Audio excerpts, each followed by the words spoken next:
नमस्कार, मैं हूं नारायण शर्मा और आप देख रहे हैं AINS न्यूज 24 चैनल। अब खबरें विस्तार से। छत्तीसगढ़ के दुर्ग में प्रधानमंत्री नरेंद्र मोदी ने जनसभा को संबोधित करते हुए कांग्रेस पर तीखा हमला बोला। मोदी ने कहा कि मैं गारंटी देता हूं कि जिन्होंने छत्तीसगढ़ को लूटा है वे कितने भी ताकतवर क्यों न हों, बच नहीं पाएंगे। कांग्रेस ने महादेव के नाम को भी नहीं छोड़ा। मुख्यमंत्री का महादेव से क्या संबंध है, ये उन्हें बताना चाहिए। प्रधानमंत्री ने कहा कि हर एक घोटाले की जाँच होगी। 3 दिसंबर को छत्तीसगढ़ में भाजपा की सरकार बन रही है। भाजपा का संकल्प छत्तीसगढ़ को देश के शीर्ष राज्यों में लाने का है।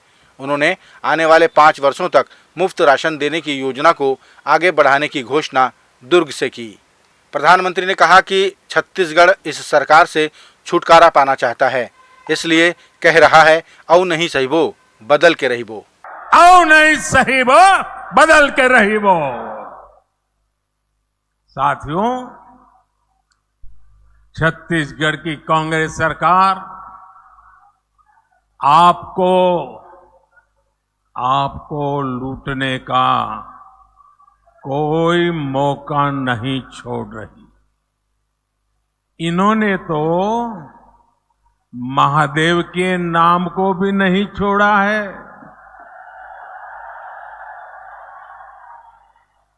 दो दिन पहले ही रायपुर में बहुत बड़ी कार्रवाई हुई है। रुपयों का बहुत बड़ा ढेर मिला है। लोग कह रहे हैं कि ये पैसा सट्टेबाजों का है, जुए का खेल खेलने वालों का है, और जो उन्होंने छत्तीसगढ़ के गरीबों को, छत्तीसगढ़ के नौजवानों को, उनको लूट करके जमा किया हुआ है। लूट के इसी पैसे से कांग्रेस नेता अपने घर भर रहे हैं। मीडिया में आ रहा है कि इस पैसे के तार छत्तीसगढ़ के उन तक जा रहे हैं। मालूम है ना किस तक जा रहे हैं, कहां तक पहुंच रहे हैं? छत्तीसगढ़ के लोगों को मालूम है ना कहां तक पहुंच रहे हैं? जरा जोर से बताइए कहां तक पहुंच रहे हैं।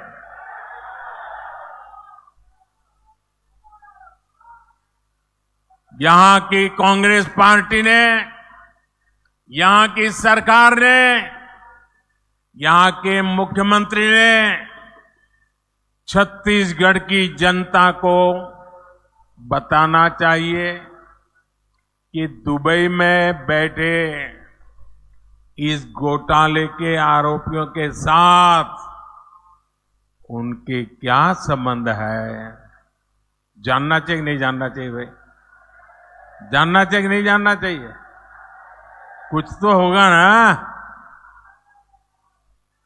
आखिर क्यों ये पैसा पकड़े जाने के बाद यहां के मुख्यमंत्री बौखला गए हैं, मैदान में उतर आए हैं? और मैंने तो सुना है कि नेता यहां के दबी जबान में हमारे यहां मैसेज पहुंचा रहे हैं। हम भी देख लेंगे, हम भी तुम्हारे यहां कहीं पैसे रखवा दे करके पुलिस भेज देंगे। ये धमकियां किसको दे रहे हो?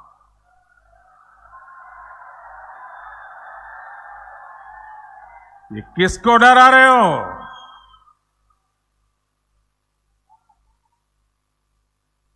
ये जनता है, सब कुछ जानती है।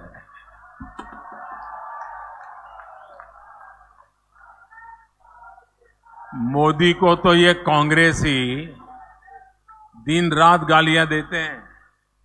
हर दिन मैं 2-2.5 किलो गालियां खाता हूं। लेकिन यहां के मुख्यमंत्री अब देश की जांच एजेंसियां, देश के सुरक्षा बल, उनको भी गाली देने लगे हैं।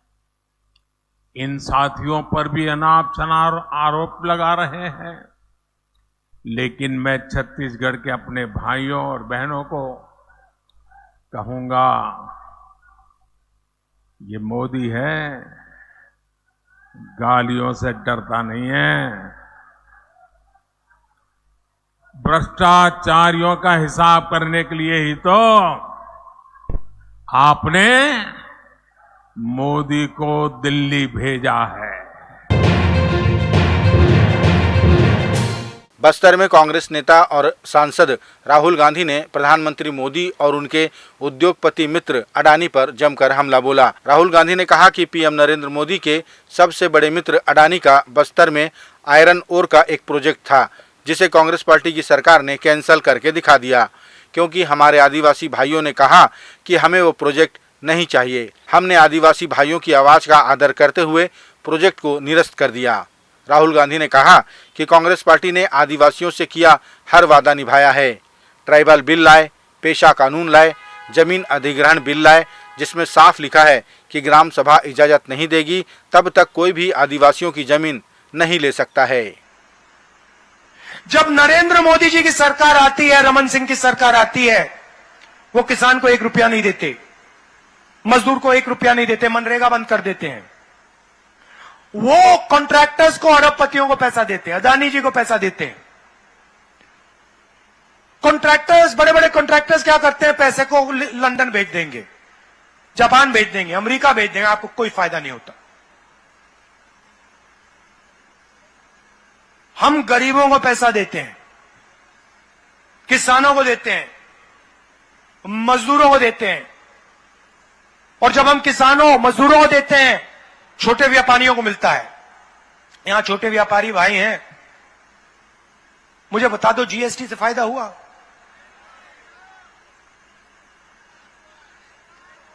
नहीं हुआ। किसका हुआ फायदा? अदानी का।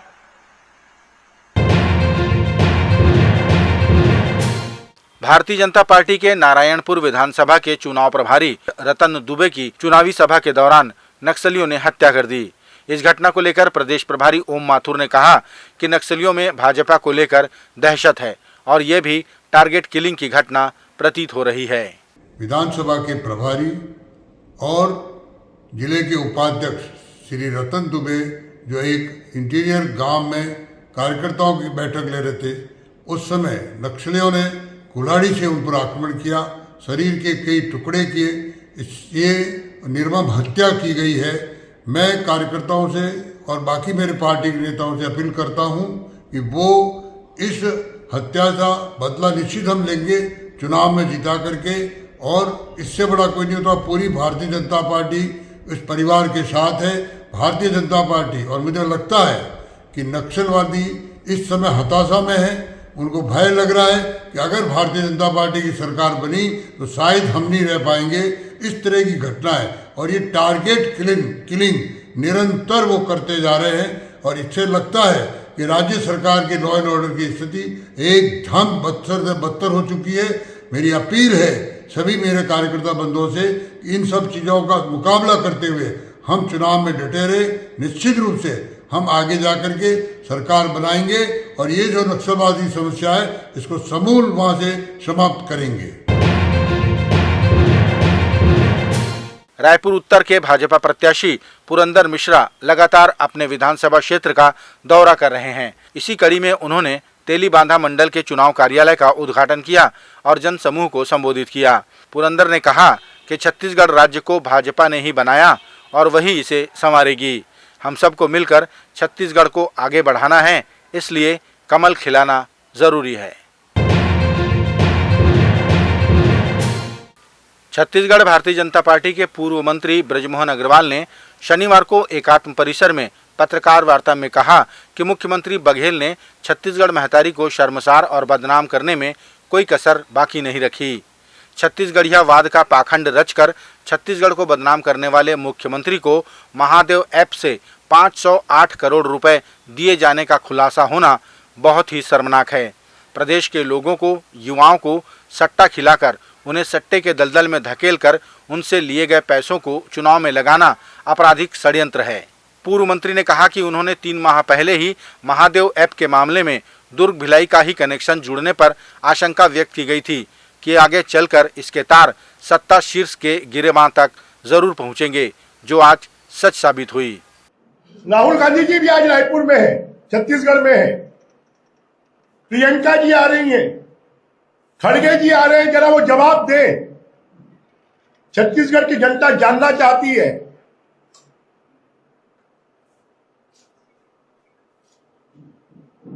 कि शुभम सोनी ने ईमेल के माध्यम से जो अपना बयान दिया है और उस बयान में इस बात को स्वीकार किया है कि हमने छत्तीसगढ़ के मुख्यमंत्री भूपेश बघेल जी को अभी तक 508 करोड़ रुपए दिए हैं। ये थे आज के प्रमुख समाचार। आप देख रहे थे हमारा लोकप्रिय यूट्यूब चैनल AINS न्यूज़ 24। अब हमें इजाज़त दीजिए, कल तक रोजाना की ताज़ा खबरों के लिए आप देखते रहिए हमारे लोकप्रिय यूट्यूब चैनल AINS न्यूज़ 24 को। हमारे यूट्यूब चैनल को लाइक और सब्सक्राइब करना ना भूलें। नमस्कार।